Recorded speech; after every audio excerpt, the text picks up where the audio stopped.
Hello friends, welcome to my channel exam तैयारी। हम लोग अपने वीडियो में देखेंगे इंग्लिश पेडागोजी के प्रीवियस ईयर क्वेश्चन।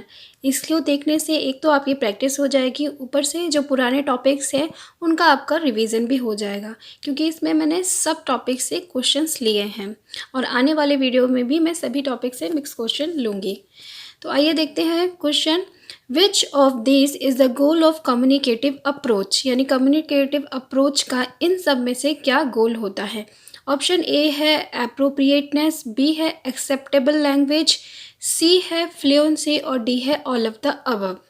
तो देखिए, कम्युनिकेटिव अप्रोच क्या है कि जिसमें हम बच्चों को प्रॉपर कम्युनिकेशन जो उनकी टारगेट लैंग्वेज है उसमें करना सिखाते हैं। तो उसमें ज़रूरी है कि बच्चा फ्लुएंसी से भी बोले, अपनी लैंग्वेज को एक्सेप्ट भी करे जिसे वो बोल रहा है, और अप्रोप्रिएटनेस भी हो, यानी जहाँ जैसा बोलना है बिल्कुल जो सिचुएशन हो वहाँ पे वो वैसे ही उस लैंग्वेज को यूज़ करे। इसलिए यहाँ पे जो हमारा ऑप्शन लास्ट है कि ऑल ऑफ द अबव, वो बिल्कुल सही होगा। नेक्स्ट क्वेश्चन देखते हैं। Delayed language development is called, यानी कि लैंग्वेज बच्चा जो सीख रहा है उसमें डिले हो गया, यानी उसे लैंग्वेज सीखने में टाइम लगा है, तो ऐसा किस वजह से होता है, इसे क्या कहा जाता है। ऑप्शन ए है डिफिशेंसी, बी है अफेजिया, सी है डम्बनेस या डी है हैंडीकैप। तो देखिए, हैंडीकैप होने से अगर उसको मान ली सुनाई नहीं देता, या फिर उसे उसके पैर में प्रॉब्लम है या हाथ में, उससे तो उसकी लैंग्वेज सीखने पे ऐसा नहीं है कि फ़र्क पड़ेगा। ठीक है, अगर बोलना सुनाई नहीं देता उससे तो मान लिया पड़ता है, लेकिन यहाँ पे मेनली बोला गया कि डेवलपमेंट जो है वो डिले क्यों हो रहा है। तो यहाँ पे जो हमारा ऑप्शन बी है अफेजिया, ये वो लर्निंग डिफिशेंसी है, डिसेबिलिटी है, जिसकी वजह से बच्चे में जो लैंग्वेज है उसका डेवलपमेंट डिले हो जाता है। तो हमारा ऑप्शन बी जो है वो सही आंसर होगा। नेक्स्ट क्वेश्चन है, which of this is a constituent of communicative competence. तो मैंने आपको कम्युनिकेटिव कॉम्पिटेंस का वीडियो बना के भी बताया था, 2 पार्ट अच्छे से उसको समझाया था, उसके टाइप्स भी बताए थे। तो यहाँ पे आपको यही बताना है कि कम्युनिकेटिव कॉम्पिटेंस के कॉन्स्टिट्यूट क्या है, यानी आप कह सकते हो उनकी टाइप्स क्या हैं, उसमें हम क्या क्या चीज़ें जो हैं वो देखते हैं, सीखते हैं। ऑप्शन ए है ग्रामेटिकल कॉम्पिटेंस, बी है strategic and social linguistic competence, C है डिस्कर्स कॉम्पिटेंस या डी है ऑल ऑफ द अबव। तो अगर आपने मेरे उस वीडियो को देखा होगा तो बहुत इजी क्वेश्चन है ये। इसका ऑप्शन डी जो है वो सही है, ऑल ऑफ द अबव, क्योंकि ये सभी जो हैं वो कम्युनिकेटिव कॉम्पिटेंस के कॉन्स्टिट्यूएंट है, या आप कह सकते हो कि उनके टाइप उनका पार्ट है। ठीक है, नेक्स्ट क्वेश्चन देखते हैं। What does the word diphthong means, यानी डिफ्थोंग वर्ड जो है उससे क्या मतलब है। तो मैंने इस पे भी आपको वीडियो पढ़ाया था, जिसमें मैंने जो छोटे छोटे वर्ड्स हैं, टर्म्स हैं, उनके बारे में बताया था। तो हमारा पहला ऑप्शन है वन साउंड, सेकंड है टू साउंड ग्लिड, और थर्ड है सिंगल वर्ड, या फोर्थ है डबल वर्ड।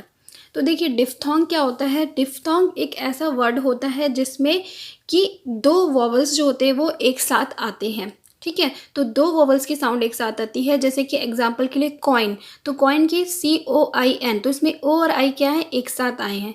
तो इसलिए हमारा जो ऑप्शन बी है टू साउंड्स ग्लिड, ये हमारा सही आंसर होगा। डिफ्थोंग का मीन्स होता है जिसमें हम 2 वोवल साउंड जो है वो एक साथ यूज़ होती है। नेक्स्ट क्वेश्चन देखते हैं।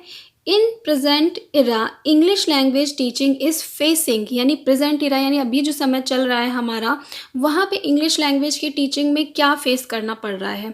ऑप्शन ए है over emphasis on grammar, B है lack of language laboratory, C है टीचिंग थ्रू ट्रांसलेशन, या डी है all of these.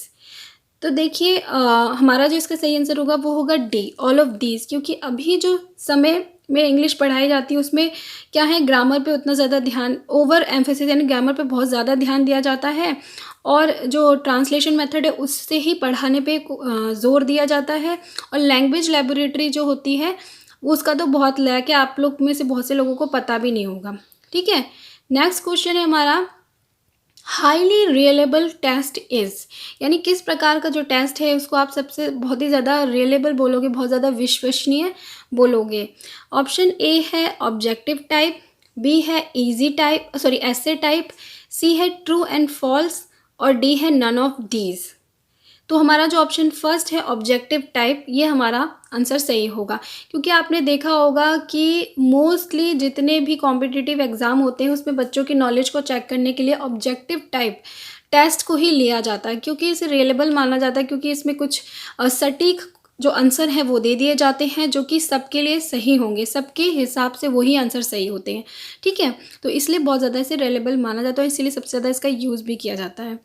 Next question देखते हैं, which one of the following is not included under the principle of English teaching. यानी English teaching के मैंने principles आपको पढ़ाए थे, तो इनमें से कौन सा जो है वो इंग्लिश टीचिंग का प्रिंसिपल नहीं है, नॉट इंक्लूडेड। ठीक है, ऑप्शन 1 है principle of natural process, B है प्रिंसिपल ऑफ पर्पस, सी है principle of uprooting from culture और डी है प्रिंसिपल ऑफ सिलेक्शन। तो इसका जो हमारा सही आंसर होगा वो होगा option number C, principle of uprooting from culture. यानी कि हमें इंग्लिश टीच करते समय ये नहीं है कि वो जिस कल्चर से बिलोंग करता है, ठीक है, उसको हम ध्यान में रखकर उसे इंग्लिश को सिखाएं, ये इंग्लिश में प्रिंसिपल नहीं है। ठीक है, नेक्स्ट क्वेश्चन देखते हैं, the unit of teaching in direct method is. यानी डायरेक्ट मैथड जो है वो किस चीज़ पे फोकस करता है, किस चीज़ को ध्यान में रख कर, केंद्र मानकर जो है इंग्लिश को सिखाया जाता है। ऑप्शन ए है हमारा वर्ड, ऑप्शन बी है सेंटेंस, ऑप्शन सी है फ्रेसेस और ऑप्शन डी है नन ऑफ दीज। तो डायरेक्ट मेथड क्या होता है कि जिसमें हम बच्चों को क्या है डायरेक्टली बस जो लैंग्वेज हमें सिखानी है वो हम बोलने के लिए बोलते हैं और उनको बोलते हैं आप अपनी मदर टंग को यूज़ नहीं करो, बस इसी लैंग्वेज को बोलो। तो यहाँ पे हम क्या करते हैं, सेंटेंस जो होते हैं वो बच्चों को बोलने के लिए बोलते हैं। जैसे हमें इंग्लिश सिखानी है तो हम उनको इंग्लिश में ही बोलते हैं कि सेंटेंस बोलो, चाहे आप गलत सलत कैसे भी बोलो पर आप उसी के सेंटेंसेस को यूज़ करो। तो ऑप्शन बी जो है हमारा सेंटेंसेस, वो बिल्कुल सही आंसर होगा। नेक्स्ट क्वेश्चन है, the best sequence of learning English language is. यानी इंग्लिश लैंग्वेज जो है उसे किस सीक्वेंस में पढ़ना चाहिए या पढ़ाना चाहिए, सिखाना चाहिए। ऑप्शन ए है listening, speaking, reading, writing, B है speaking, listening, reading, writing, C है लिसनिंग, स्पीकिंग, राइटिंग, रीडिंग, या डी है नन ऑफ द अबव। बहुत सिंपल सा क्वेश्चन है, सिंपल सा आंसर है इसका। देखिए इंग्लिश लैंग्वेज की जो स्किल्स हैं, 4 स्किल्स, उनको पढ़ाना जो होता है उसका जो सीक्वेंस होता है LSRW। यानी कि पहले हमें लिसनिंग सिखानी है, फिर स्पीकिंग पे जोर देना है, फिर रीडिंग सिखानी है और फिर हमें राइटिंग सिखानी है। तो ऑप्शन नंबर ए जो है वो हमारा इसका सही आंसर होगा। और आप में से बहुत से लोगों ने इसको गैस भी कर लिया होगा। देखिए बहुत से ईजी क्वेश्चन भी आते हैं, टफ भी आते हैं। नेक्स्ट क्वेश्चन है, the criteria to choose a particular course for particular class is called. यानी कि ये क्राइटेरिया है कि एक पर्टिकुलर क्लास के लिए हम पर्टिकुलर कोर्स जो है वो पढ़ाएंगे किसी भी लैंग्वेज को सिखाने के लिए। तो ये क्राइटेरिया क्या कहलाता है, किसके अंदर आता है। Option A the principle of selection, B the principle of gradation, C the principle of proper order, या D the principle of motivation. तो देखिए मोटिवेशन तो नहीं है, लेकिन आप क्या कर रहे हो यहाँ पर एक पर्टिकुलर कोर्स को एक पर्टिकुलर क्लास के लिए सेलेक्ट कर रहे हो कि हाँ भाई इस कोर्स को हम इस क्लास में ही पढ़ाएंगे। तो हमारा जो ऑप्शन ए है द प्रिंसिपल ऑफ सिलेक्शन, ये हमारा सही आंसर होगा। ठीक है, नेक्स्ट क्वेश्चन देखते हैं, the basic requirement of a language proficiency test is that it must be. यानी लैंग्वेज प्रोफिशेंसी टेस्ट ले रहे हो आप, तो उसका बेसिक रिक्वायरमेंट क्या होना चाहिए, यानी कम से कम वो जो टेस्ट है वो कैसा होना चाहिए। तो ऑप्शन ए है कॉम्प्लेक्स, बी है रिलेबल, सी है एम्बिजियस, या डी है सिंपल। तो देखिए बेसिक रिक्वायरमेंट क्या होता है किसी भी टेस्ट का, सिर्फ ये नहीं कि लैंग्वेज प्रोफिशेंसी टेस्ट, बल्कि किसी भी टेस्ट का बेसिक रिक्वायरमेंट ये होता है कि वो टेस्ट रिलेबल होना चाहिए। ठीक है, मैंने एवेल्यूशन आपको पढ़ाया तो वहाँ पे बताया भी है आपको कि जो भी टेस्ट आप कराएं वो कैसा होना, विश्वसनीय होना चाहिए, उसमें जो भी आंसर दिए वो बिल्कुल सही होने चाहिए सभी के हिसाब से। तो हमारा ऑप्शन नंबर बी जो है वो सही आंसर होगा। नेक्स्ट क्वेश्चन देखते हैं, language learning is related to. Language learning किससे रिलेटेड है, लैंग्वेज लर्निंग यानी किसी लैंग्वेज को सीखना। Option A knowledge, option B skills, option C power, option D copying. देखिए कॉपी करना तो लैंग्वेज को सीखना नहीं कहलाता है, ठीक है, या पावर तो इससे रिलेटेड है नहीं। आप जो है ऑप्शन ए और बी में कंफ्यूज होंगे।